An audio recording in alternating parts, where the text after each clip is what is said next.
नमस्कार भाइयों, विश्व ऑनलाइन फॉरम सेंटर में आपका स्वागत है। आज की जो शिक्षा से संबंधित और नौकरियों से संबंधित समाचार हैं वो पेश हैं। तो आज की जो पहली न्यूज़ है कि ग्रामीण इलाकों में मोर्चा संभालते नजर आएंगे अध्यापक। सरकार ने कोरोना संक्रमण की रोकथाम के लेकर ट्रेनिंग के लिए दिए थे निर्देश। और अब समाचार ये विस्तार से कि हरियाणा सरकार द्वारा ग्रामीण इलाकों में कोरोना संक्रमण की रोकथाम के लिए जल्द अध्यापकों को मैदान में उतारेगी। इसके लिए 7548 अध्यापकों को ट्रेनिंग भी दिलाई गई। नए संक्रमण की रोकथाम के लिए स्वास्थ्य विभाग के साथ लगाया जाएगा। इसमें असला जो प्रदेश अध्यक्ष हैं वो बोले कि फ्रंट लाइन वर्कर का काम लेकर अध्यापकों को मौत के मुंह में न धकेले सरकार। असला प्रदेश अध्यक्ष हैं जो हरियाणा स्कूल लेक्चर एसोसिएशन संघ के प्रधान हैं। उन्होंने जिला प्रधानों के साथ जूम ऐप पर बैठक हुई है और जो टीचरों को ट्रेनिंग दी गई है स्वास्थ्य सरकार के आदेशों पर स्वास्थ्य विभाग ने ट्रेनिंग दी है। और अगली न्यूज़ है कि दिल्ली में जो DSSB में वैकेंसी निकली है 7250 वैकेंसी निकली हैं और ये 7250 वैकेंसी भरी जाएंगी। इसमें टीचर की भी हैं, टीचिंग पोस्ट भी हैं और नॉन टीचिंग पोस्ट भी हैं। जैसे नॉन टीचिंग में क्लर्क, हेड क्लर्क और पटवारी वगैरह की पोस्टें हैं इसमें। इसके लिए आप 25 मई से फॉर्म ऑनलाइन भर सकते हैं और ये अंतिम तिथि वो 24 जून है, जैसे मैंने आपको कल बताया भी था। और जो ये शिक्षकों की ट्रेनिंग पूरी हुई है, अब गांव में पेशेंट केयर सहायक बनेंगे। जो 7548 शिक्षकों की ये ड्यूटी लगाई गई है। और अगली न्यूज़ है CBSE बोर्ड से संबंधित कि जून अंत या जुलाई के प्रथम सप्ताह में हो सकती है 12वीं के छात्रों की परीक्षा। 12वीं के छात्र चिंतित न हो, शिक्षा विभाग उनके मौजूदा शैक्षणिक सत्र की समय रहते परीक्षा आयोजित कराएगा। परीक्षा इसलिए आयोजित की जाएंगी ताकि शिक्षा की गुणवत्ता बरकरार रहे। और हमने शिक्षा विभाग को सुझाव दिया कि परीक्षाएं कम समय में आयोजित कर ली जाएं। इस बारे में विभाग को सुझाव भी दिए गए। इस बार पाठ्यक्रम में कटौती की गई थी, इसलिए परीक्षाओं की समयावधि में कटौती करने का सुझाव दिया है। तो ये CBSE को भी दिया गया है, शिक्षा परिषद की तरफ से और SBSE को। और अगली न्यूज़ है कि जो हरियाणा स्कूल लेक्चर एसोसिएशन उसने मांग की है कि बिना वैक्सीनेशन के सर्वे में ड्यूटी लगाई तो शिक्षक करेंगे विरोध। और जो हसला है उसने मांगे भी रखी हैं कुछ कि पद के अनुसार ड्यूटी लगाने की मांग की गई है।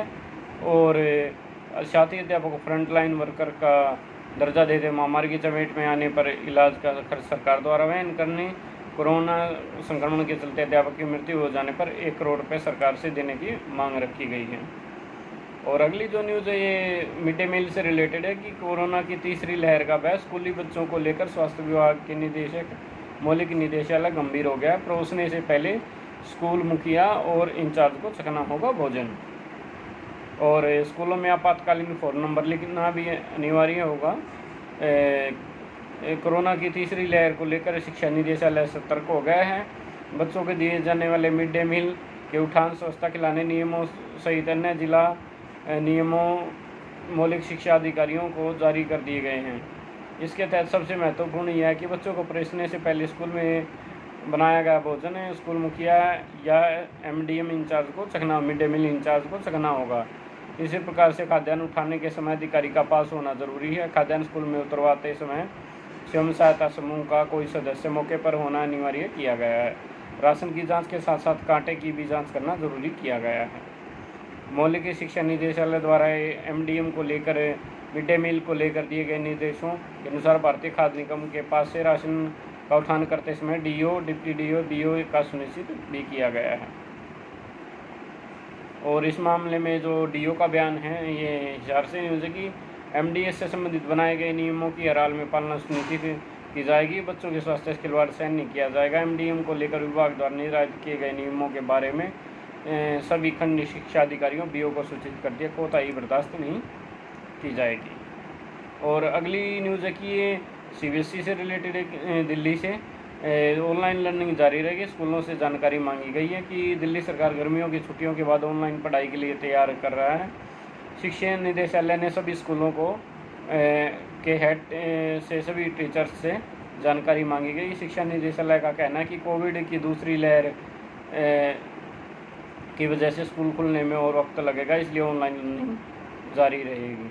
निदेशालय के कहना है कई मामले ऐसे सामने हैं जहां गलत डाटा या डाटा न होने की वजह से टीचर, स्टूडेंट या और पेरेंट्स से संपर्क नहीं हो पाया, वे छूट गए हैं। ऑनलाइन लर्निंग जारी रखने के लिए सभी टीचर्स को सही जानकारी डिपार्टमेंट के पास होनी चाहिए ताकि उनसे संपर्क बना रहे। साथ ही पेरेंट्स और स्टूडेंट से भी संपर्क रहे। इसी को देखते हुए स्कूल हेड से कहा गया कि इसकी जानकारी सभी टीचर्स को दी जाए। और टीचर्स ऑनलाइन फॉर्म भरकर यह काम 19 मई शाम 5 बजे तक पूर्ण किया जाए। रिजल्ट के चाहिए समय तो 18 जून तक बताएं। ये रिजल्ट के बारे में भी है। और अगली न्यूज़ है कि ऑनलाइन पढ़ाई के लिए छात्रों को मिले मुफ्त में नेट सुविधा। लॉकडाउन के दौरान सभी शिक्षण संस्थान बंद है। अब ऑनलाइन पढ़ाई के लिए नेट की सुविधा फ्री मिलेगी तो वे निर्बाध रूप से पढ़ाई जारी रख सकेंगे। भिवानी से न्यूज़ है कि वरिष्ठ कांग्रेसी नेता परमजीत सिंह मर्ड ने केंद्र व प्रदेश सरकार से मांग की है कि कोरोना वायरस संक्रमण के दौरान सभी शिक्षण संस्थान बंद हैं, ऐसे बच्चों की ऑनलाइन पढ़ाई जारी है। शिक्षण संस्थानों को कोरोना वायरस संक्रमण के चलते बंद करना गलत नहीं है, क्योंकि बच्चों का स्कूल आने से संक्रमण बढ़ने की आशंका बनी रहती है।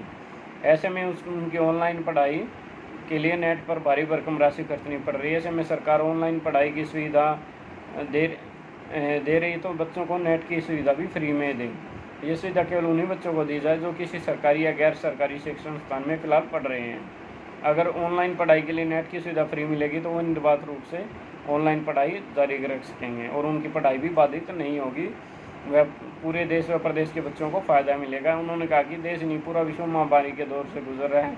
ऐसे में सोशल डिस्टेंस पर मुंह पर मास्क लगाकर ही संक्रमण की चेन को तोड़ा जा सकता है। साथ ही उन्होंने कहा अगर ज़्यादा ही ज़रूरत हो तो वे घर से बाहर निकलें, अन्यथा घरों में रहें। उन्होंने कहा कि कांग्रेस पार्टी के कार्यकर्ताओं को कोरोना संक्रमित लोगों को लगातार जागरूक कर रहे हैं।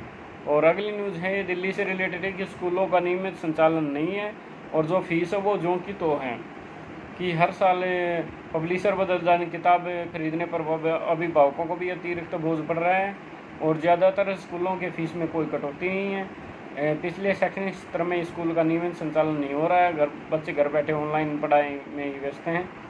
होमवर्क से लेकर परीक्षा तक सब कुछ ऑनलाइन। बावजूद ना तो स्कूल फीस ही कम हुई है और ना ही फीस देने के लिए बच्चों के अभिभावकों पर दबाव। यह स्थिति तब तक है जब कोरोना महामारी के दौर में ज़्यादातर लोगों की जेब ढीली पड़ी है और नौकरियां भी चली गई हैं। और अगली न्यूज़ है ये दिल्ली विश्वविद्यालय दिल्ली यूनिवर्सिटी से रिलेटेड है कि कोरोना से अब तक 30 से ज़्यादा टीचर्स की मौत हो चुकी है। सैकड़ों कोरोना से संक्रमित भी हैं। डीओ टीचर वेलफेयर फंड से की जाएगी मृतकों के परिवारों की आर्थिक मदद। और स्टाफ और मृत शिक्षकों की परिजन से मदद के लिए यूजीसी से मदद की भी मांग की गई है। कि कोरोना की दूसरी लहर विश्वविद्यालय डीयू के लिए बहुत बड़ी खबर लेकर अब तक 30 शिक्षकों की मौत हो चुकी है, जबकि खबर सामने और सैकड़ों शिक्षक कोरोना से संक्रमित हैं। बताया जा रहा है कि कोरोना संक्रमण के कारण जान गंवाने वाले शिक्षकों की इससे संख्या वो शिक्षक शामिल जो स्थायी या कॉन्ट्रैक्ट पर पढ़ा रहे थे। साथ ही यूनिवर्सिटी के उन कर्मचारियों की भी संख्या है जिनकी कोरोना के कारण मौत हुई है।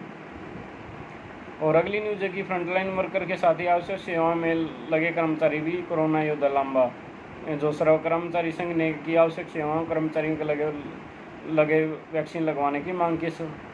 जो सर्व कर्मचारी संघ के अध्यक्ष सुभाष लांबा प्रदेश अध्यक्ष, उन्होंने आवश्यक सेवाओं में लगे कर्मचारियों को विशेष अभियान चलाकर वैक्सीन लगवाने की मांग की है। उन्होंने कहा कि फ्रंटलाइन वर्कर के साथ ही आवश्यक सेवाओं में लगे कर्मचारियों को भी कोरोना योद्धा, इसलिए उनको सुरक्षित रखना सरकार की प्राथमिकता होनी चाहिए। उन्होंने आवश्यक सेवाओं में तैनात कर्मचारियों व पेंशन आमजन की कोरोना से हो रही गहरी मौतों पर गहरी चिंता व्यक्त की है। और अगली न्यूज़ है कि स्कूलों में नया सत्र शुरू होगा लेकिन ऑनलाइन कक्षाओं से नहीं जुड़ रहे विद्यार्थी। ये सोना से न्यूज़ है कि कोरोना काल की दूसरी लहर के बीच नया शिक्षा सत्र शुरू होगा लेकिन अभी तक चल रही ऑनलाइन कक्षाओं के तहत स्कूली विद्यार्थियों को ऑनलाइन कक्षाओं से नहीं जोड़ा जा सका है। सरकारी स्कूलों में 1 मई से सत्र की शुरुआत की घोषणा होगी लेकिन नए सत्र के तहत विद्यार्थियों को ऑनलाइन जोड़ना मुश्किल हो रहा है क्योंकि कोरोना में बढ़ रहे मामलों के चलते लगातार विद्यार्थियों पर ऑनलाइन कक्षाओं के जुड़ने का दबाव भी नहीं बनाया जा रहा और न ही शिक्षा निदेशालय ने अभी तक किसी तरह की गाइडलाइन जारी की है। और अगली न्यूज़ है कि 6 जिलों में 350 ठेका कर्मियों को नौकरी से हटाया गया है। जो ठेकेदारों के जरिए स्वास्थ्य विभाग में कार्यरत 350 कर्मचारियों ठेका कर्मियों को नौकरी से निकाल दिया गया। यह कार्रवाई 6 जिलों में हुई है। 5 जिलों में ठेकेदारों के माध्यम से लगे कर्मचारी ड्यूटी तो दे रहे हैं, लेकिन उनकी लिस्ट जारी नहीं होने से अभी तक हाजिरी नहीं लगी है। ऐसे में उनकी भी नौकरी पर तलवार लटकी है। श्रम कर्मचारी संघ हरियाणा ने आरोप सरकार पर लगाया है। संघ नेताओं का कहना है कि कोरोना योद्धा कहे जाने वाले स्वास्थ्य विभाग के ठेकेदार कर्मचारियों को ही नौकरी से निकालकर सरकार उनके मनोबल को तोड़ने का काम करी। इसमें मेवात से 113, भिवानी से 100, यमुनानगर से 80, रोहतक से 30, कुरुक्षेत्र से 35, कैथल से 2 कर्मचारियों को नौकरी से निकाला गया और झज्जर से भी निकाला गया है। आज के दैनिक भास्कर में भी न्यूज़ आई हुई है। और अगली न्यूज़ दिल्ली से एक ही निगम कर्मियों को नहीं मिला 3 महीने से वेतन। महापौर इसका किया घेराव की मेयर के घर का घेराव किया। ज़्यादा जल्दी सैलरी नहीं दी गई तो सफाई कर्मचारी कर सकते हैं हड़ताल। ये एक तरफ तो दूसरी लहर चल रही है कोरोना की और 3 महीने से उनको वेतन नहीं मिला, तो ये 3 महीने उनको घर के वेतन के अभाव में घर चलाना मुश्किल हो गया है। इस मामले में दिल्ली प्रदेश अध्यक्ष रणवीर गागड़ ने वेतन के अभाव में कर्मचारी परेशान हो रही है। यदि जल्दी सैलरी नहीं की गई तो सफाई कर्मचारी काम बंद कर हड़ताल कर सकता है। और कोरोना से बचाव के लिए कर्मचारियों को सुविधा भी नहीं जारी। उन्होंने कर्मचारियों को पीपीई किट वगैरह देने की मांग की है। और अगली जो न्यूज़ है कि बगैर टीके लगवाए गाँव में जांच को उतरेंगे 7000 विज्ञानाध्यापक। ये वही है, टीचरों से रिलेटेड न्यूज़ थी। तो ये तो भाई आज के शिक्षा से संबंधित समाचार। नौकरियों से संबंधित जो वैकेंसी हैं वो सेट के फॉर्म निकले हुए हैं। DSSB के 25 तारीख से शुरू हो जाएंगे। SBI बैंक के निकले हुए हैं, 17 तारीख लास्ट है। और DTC में ड्राइवर की पोस्ट निकली हुई है। एयरफोर्स के ऑफलाइन फॉर्म निकले हुए हैं और भी 1-2 जगह के हैं जो ऑफलाइन फॉर्म निकले हुए हैं। तो जिन भी भाइयों को अपने फॉर्म भरने हैं वो ऑनलाइन डॉक्यूमेंट्स हमें भेज सकते हैं और ऑनलाइन पेमेंट कर सकते हैं। अगर आपको हमारी वीडियो अच्छी लगी हो तो लाइक कीजिए, शेयर कीजिए, चैनल को सब्सक्राइब कीजिए और वीडियो पर कमेंट कीजिए। चैनल को सब्सक्राइब करना ना भूलें और साथ में बेल आइकन घंटी का बटन ज़रूर दबाएं ताकि आपको हमारी अपडेट सबसे पहले मिलती रहें। धन्यवाद।